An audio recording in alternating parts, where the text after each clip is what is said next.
안녕하십니까. 오늘은 윤리학연구소 36번째 이야기를 하도록 하겠습니다.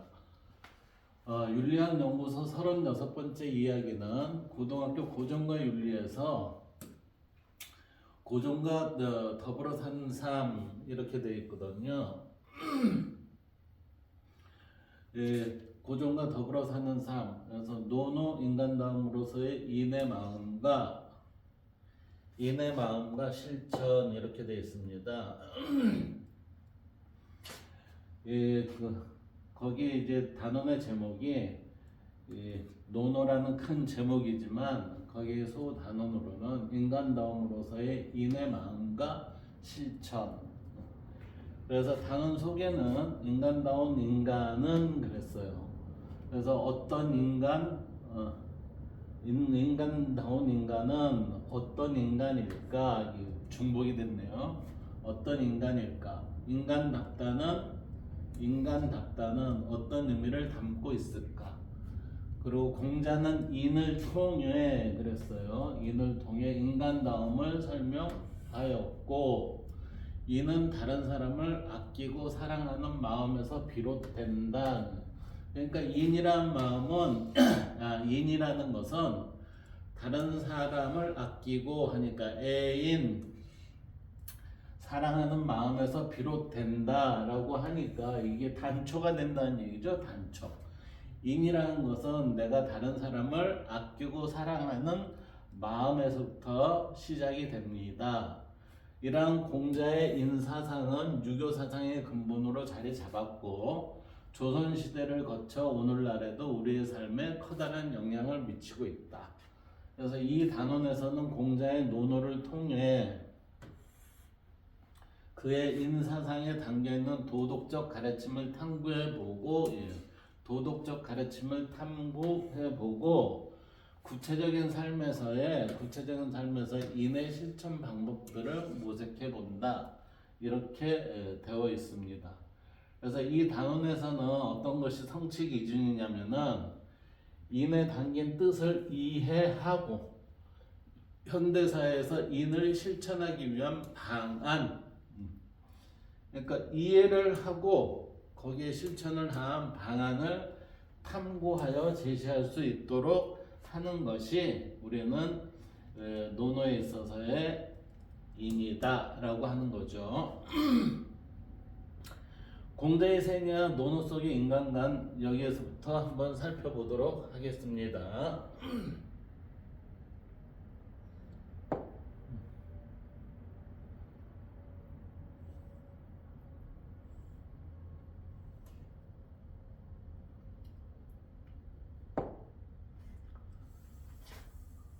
공자의 생애와 논어 속의 인간관 살펴보시면은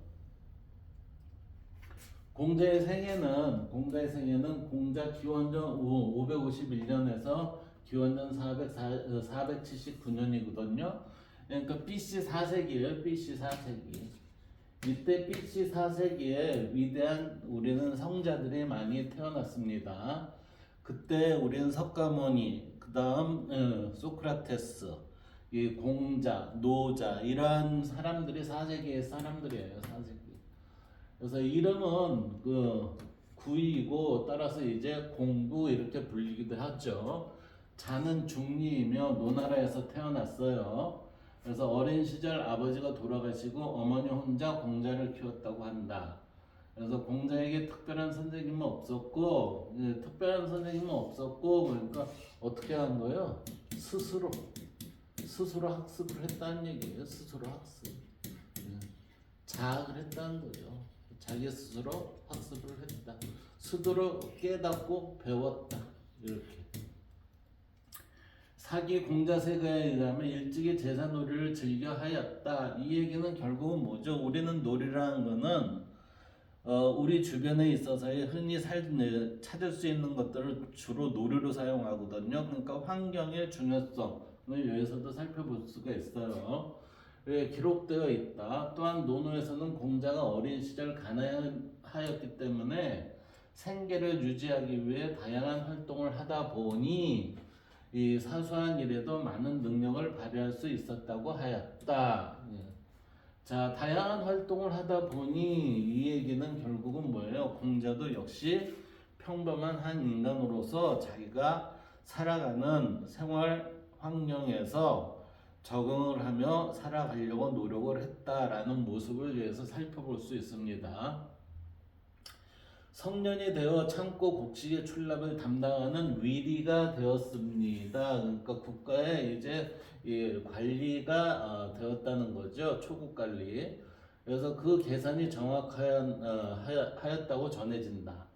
그리고 공자 나이 35세 때 노나라는 정치적으로 불안정하여 제나라에 일시적으로 망명해야 했고, 그러니까 이 정치적으로 불안정하니까 이제 제나라에 일시적으로 망명해야 했고, 37세 때 돌아왔지만 노나라는 사만이라 불리는, 사만은 이 뒤에 손이 세 개가 들어가고 삼한 이렇게 얘기하는데, 개손씨, 맹손씨, 숙손씨 집안의 세력이 커져 이들을 삼가에 의해 정치가 좌지우지되며 내분에 휩싸여 있었다.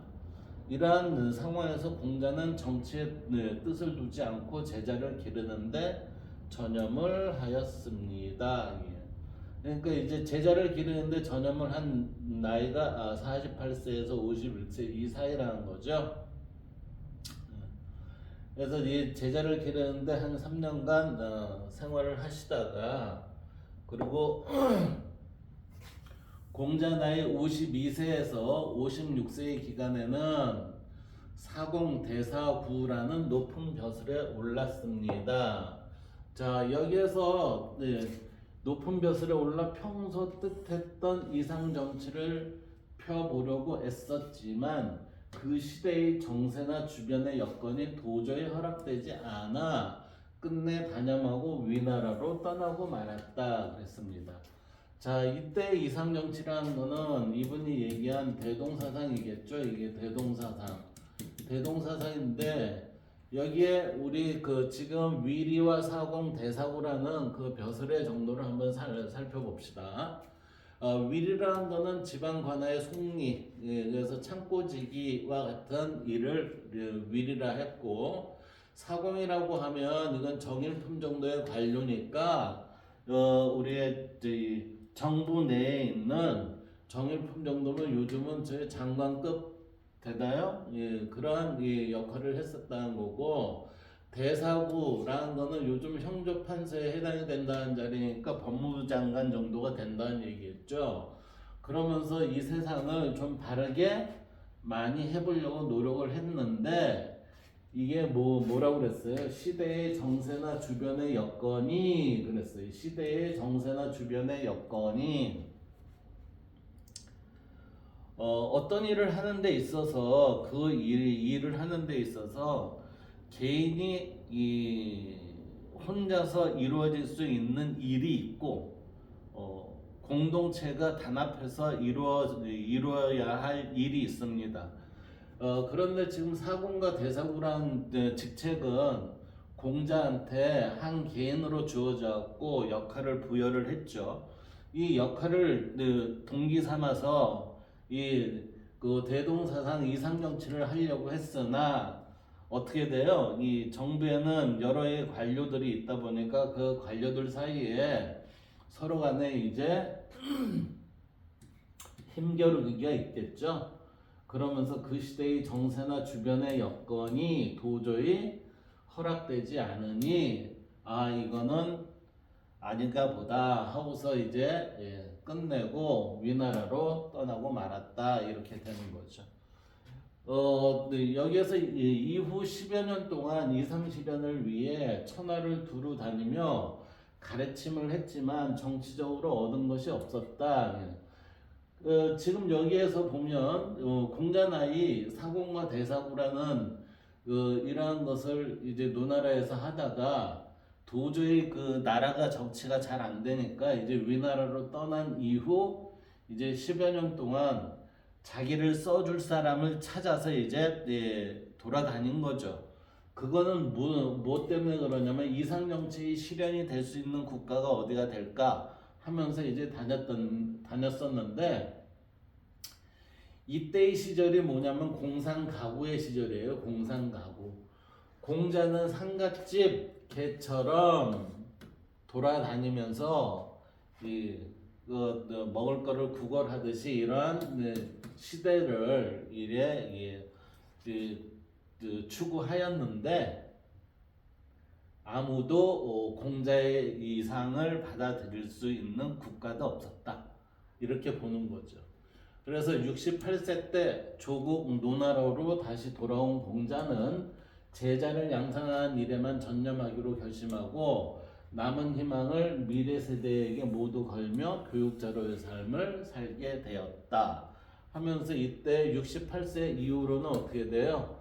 정치가의 꿈을 바꾸고 교육자로서의 미래 세대에게 너희들이 좀 나의 이상과 같은 이러한 이상 정치를 해줄 수 있는 사람이 나왔으면 좋겠다라는 이러한 교육자로서의 삶을 살게 되었다는 겁니다.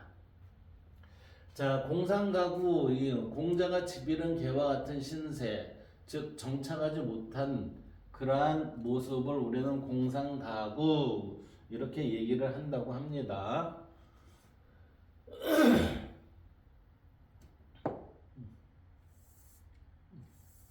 자, 이번에는 논어 속의 인간관을 한번 살펴보도록 하겠습니다. 자, 논어 속의 인간관은 공자는 사람의 본성은 서로 비슷하지만 습성은 서로 형격하게 다르다. 이 얘기는 결국은 뭐예요? 성품은 서로 비슷하지만 그 사람의 몸에 익숙해진 습관은 서로 간에 있어서의 많이 멀다. 이렇게 되는 거죠. 그래서 본성은 서로 비슷하지만 습성은 서로 형격하게 다르다. 본성이 비슷하기 때문에 우리는 유교에 있어서의 맹자의 성선설이라는 입장을 유교는 취하고 있는데 순자는 아니다. 우리는 습관에 따라서 이게 틀려지니 그 습관은 뭐를? 우리는 악을 많이 나쁜 것을 추구하는 그 나쁜 것이라는 것은 이익이겠죠. 이익이 의에 입각한 이익을 얘기한 것은 맹자인데 불의에 입각한 이도 많이 추구를 한다라고 해서 그 부분으로 인해서 우리는 성악설이라는 부분이 이제 나온 거라고 봐야죠. 그래서 인간의 천부적인 성품은 큰 차이가 없지만 그 사람의 말과 행동을 결정짓는 마음은 후천적으로 형성되기에 이 얘기는 뭐일 것 같아요? 후천적으로 형성되기에 이건 결국 환경의 중요성이 있다는 거죠. 환경이 그만치 중요하다. 어떤 환경에서 자라느냐, 이게 굉장히 큰 지분을 차지한다. 그래서 사람에 따라 의 혹은 불이 이러한 것을 다룰 수 있음을 말하고 있다. 이 환경이 항상 의로움에 입각한 삶을 추구를 했다면 의를 추구할 것이고 불의에 입각한 이익을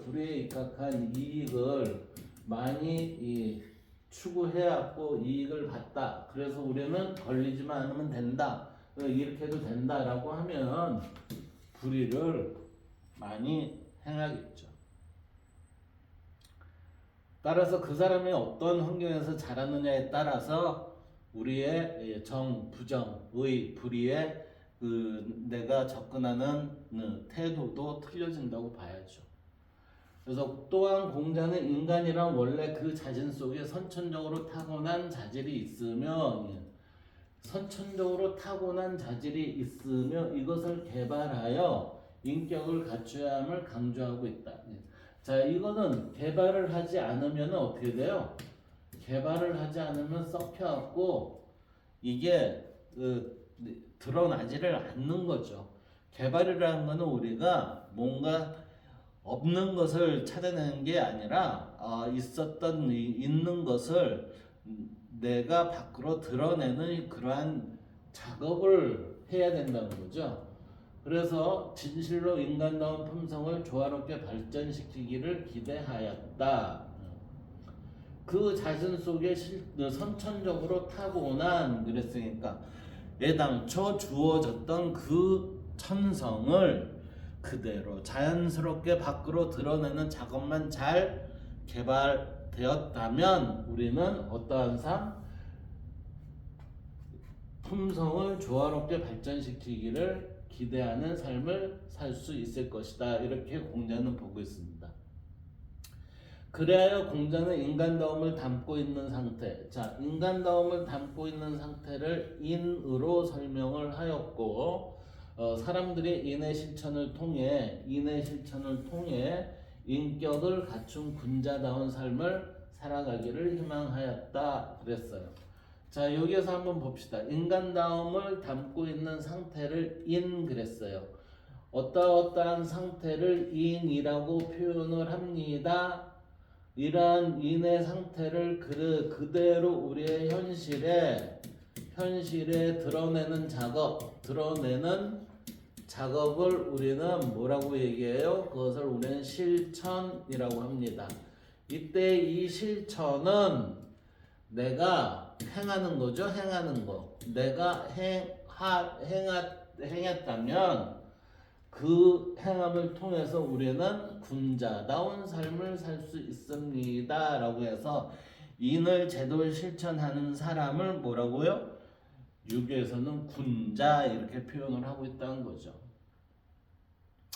그래서 원래 군자라는 용어는 공자 이전에도 사용되었지만 지배층의 신분적 명칭에 불과하였는데 공자에 이르러 그 용어가 가지고 있는 의미가 달라졌고 유교적 교양과 덕성을 고루 갖춘 인격자를 지칭하게 되었다라고 했으니까 인격자라는 얘기는 뭐예요? 여기에서 우리는 인간다움을 담고 있는 상태, 즉 인을 품고서 실천하는 자의 모습을 지칭하게 되었다라고 되는 거죠. 한편 논어 속에 나타난 군자의 모습은 의로움에 밝고, 그러니까 의로움을 잘 드러내고 그 다음에 잘못의 원인을 자신에게서 찾는 존재로, 이건 성찰이죠. 자기 성찰을 잘 하시며 그 다음에 도덕적 존재이며 자기 자신을 완성한 인격자이고 누구나 끝없이 추구해야 하는 인간상으로 보았다라고 이렇게 되는 거죠.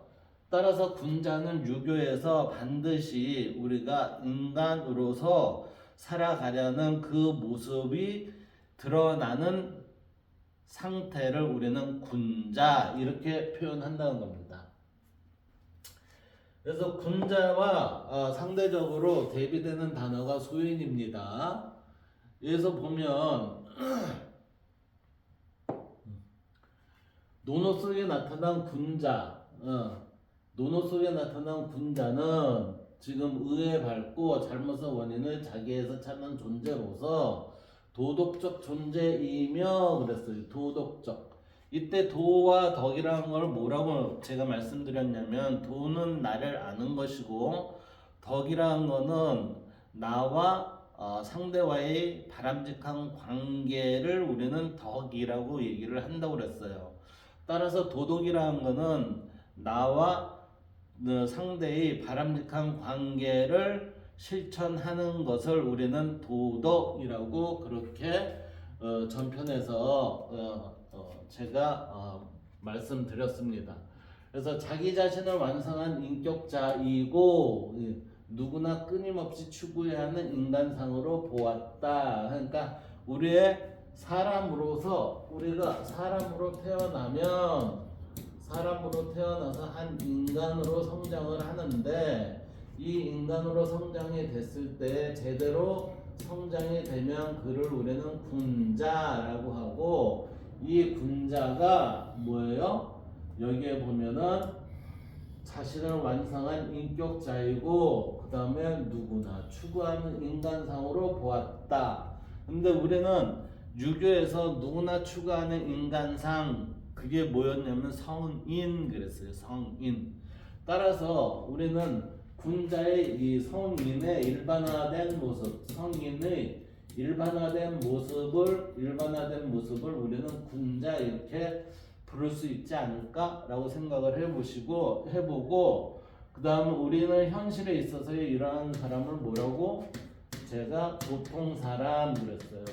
사람으로서 한 인간의 완성이 되면 그 사람으로서의 태어나고 한 인간으로서의 기본 표준이 됐기 때문에 그는 참 보통 사람이다 이렇게 얘기를 해야 이게 맞다라고 제가 말씀드렸었습니다. 반면 군자의 상대적 의미로 자주 등장한 소위는 이로움에 밝고, 이때 이로움이라는 것은 불의의 이를 쫓는 것을 얘기를 하는 거예요. 이때 이로움에 밝고라고 했을 때 이 이로움이 의에 바탕이 된 이로움이라고 하면은 이렇게 소인이라고 얘기를 하지 않았겠죠. 예.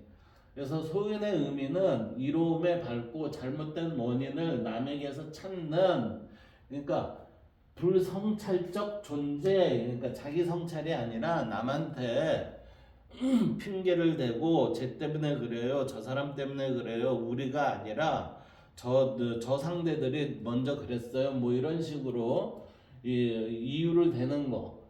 그리고 탈피하거나 추방해야 하는 보통 이하의 인간상으로 보았다. 그러니까 이러한 사람들은 뭐예요? 내가 그 소인들과는 가능한 접근하지 말고 내 주변에 두지 않는 그러한 대상들이 돼야만 한다라고 지금 이렇게 말을 하고 있잖아요. 이러한 사람들을 우리는 보통 이하의 인간상 그래요. 보통 이하의 인간상. 보통 사람이라고 했었던 게 성인, 군자 이렇게 얘기했잖아요.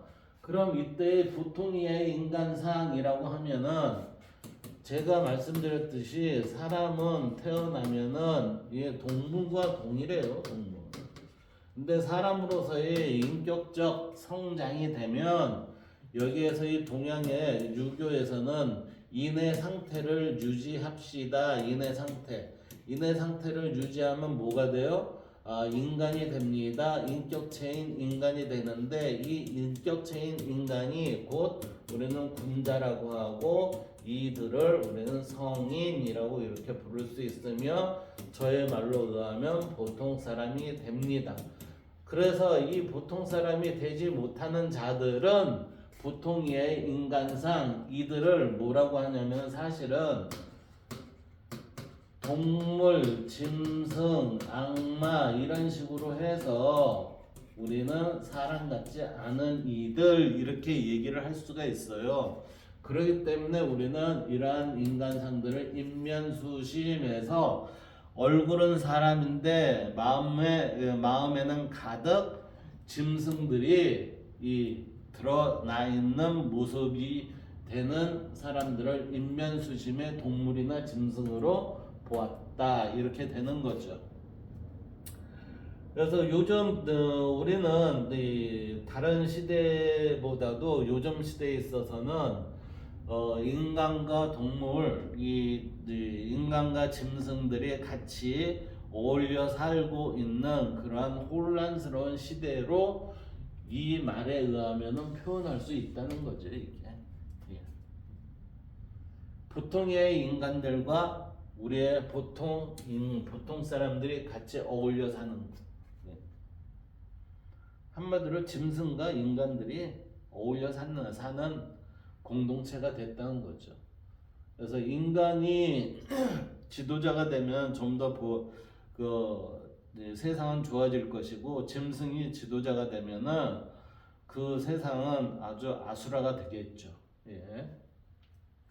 그래서 이러한 보았기 때문에 이러한 상태에 있어서는 도산의 경우 뭐라고 했냐면은 일본한테 그 나라를 넘긴 을사오적과 같은 이러한 사람들한테 뭐 어떤 표현을 했냐면 불공대천 불구대천입니다 라고 그랬어요.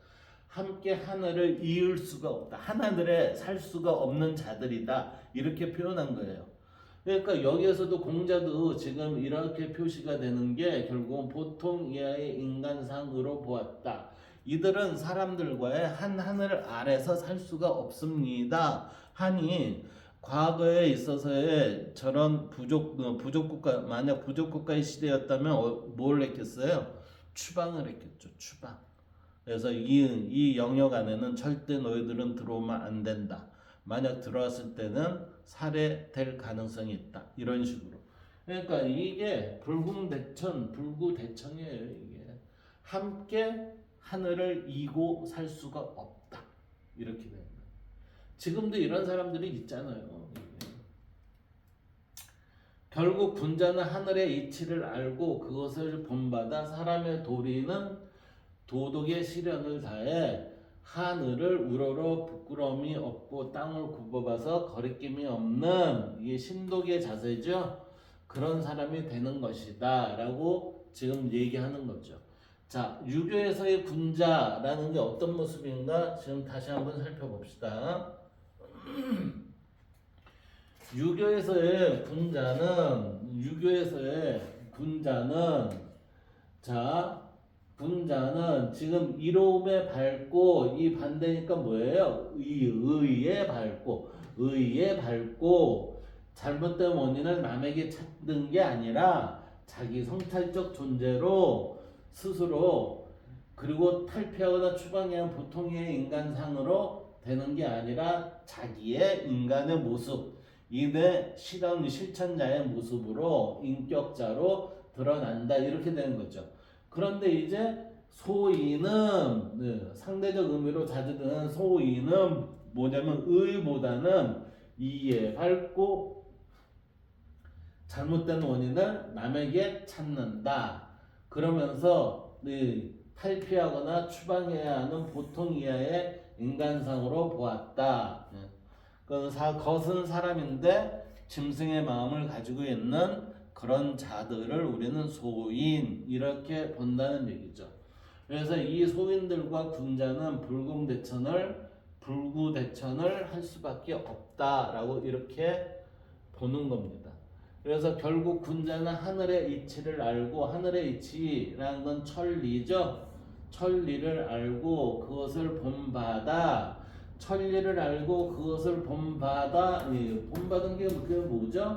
천리가 우리의 내재된 걸 성이라 하고, 이 성을 그대로 사람의 도리를 다해 하늘을 우러러 부끄러우며 사람의 도리를 다해 라는 얘기는 성을 실천을 한다는 거죠. 성의 실현이 되는 것을 우리는 도덕 실현 이렇게 되는 거고, 그리고 또 이러한 사람들은 하늘을 우러러 부끄러움이 없고 땅을 굽어봐서 거리낌이 없다는 신독의 자세를 지키는 그런 사람이 되는 것이다 라고 이렇게 보고 있습니다.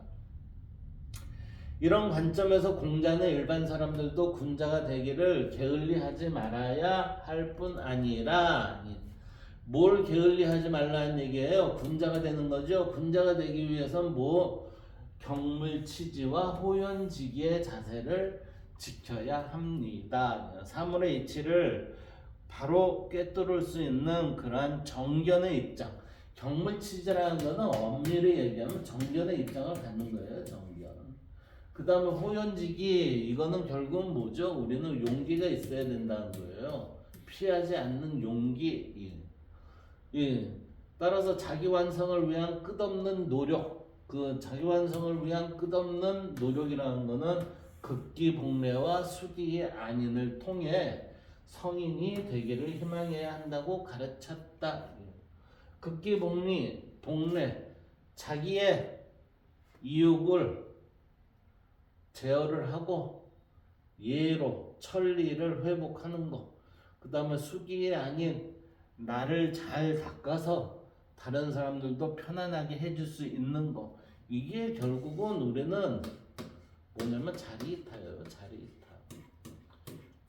나도 이롭고 당신도 이러한 세상을 만드는 거, 이게 결국은 대동사회잖아요. 대동사회. 자, 여기에 잠깐 이 우측 면을 한번 봅시다. 여기에 보면 군이라는 거는 임금, 주권자, 세자를 뜻하는 주체적인 표현입니다. 즉 주권자로서, 그러니까 군자 그러면은 주권자의 모습은 의로움에 밝고 이렇게 표현할 수 있다 이렇게 되는 거죠. 이때 이라는 것은 불의의 이가 있고 의의 이가 있습니다. 예, 불의의 이는 혼란의 원인이고 후자는 조화로움과 이상사의 원인이 됩니다. 그러니까 이익을 얘기했을 때 의의 이익이냐 불의의 이익이냐를 잘 따져봐야 된다 이렇게 되는 거죠. 그리고 천리의 시련을 도리라 하고, 자 우리는 하늘의 이치가 우리한테 부여되어 있는 것을 성이라 하고 그 성을 잘 내뱉어갖고 나타나는 품격을 성품이라고 해요. 따라서 그 천리의 시련을 사람이 하는 것을 도리라고 하고 물건이 하면 물리라고 해요. 일이 하면 일처리, 일리, 사리 이렇게 되는 거죠. 그래서 천리가 품수된 것을 성이라고 하며 마음에서 드러난 것을 성품이라 한다. 그래서 성품이 바른 것을 선함이라 하고 선함의 행위로 드러난 것을 의라고 지금 얘기한다 이렇게 되는 거죠. 그러니까 여기는 천리의 시련은 인간이라면 도리를 지켜야지 그러잖아요. 그래서 도리를 하고 천리가 품수된 것을 우리 내재된 것을 성이라 하고 이때 마음에서 드러난 것을 성품이라 한다. 이 성이 밖으로 드러나는 나의 외형적인 모습을 성품이라 하고 이 성품이 바른 것을 그 사람이 선하구나 이 선함이 행위로 드러난 것을 쟤는 의롭구나 이렇게 얘기를 할 수 있다는 거죠. 이러한 사람을 개인적으로 의인, 선인이라 부르며 객관적으로 모든 공동체에서 부를 수 있는 명칭은 군자 이렇게 얘기한다는 겁니다. 따라서 군자로서 보이는 세계와 보이지 않는 세계를 함께 어우르는 자를 성인이라 부르고 보이는 세계에서 바름의 관계를 지키는 적선의 관계를 인이라고 할 수 있다라고 이렇게 정의할 수 있을 것입니다. 자, 오늘은 여기까지 강좌를 마치도록 하겠습니다. 감사합니다.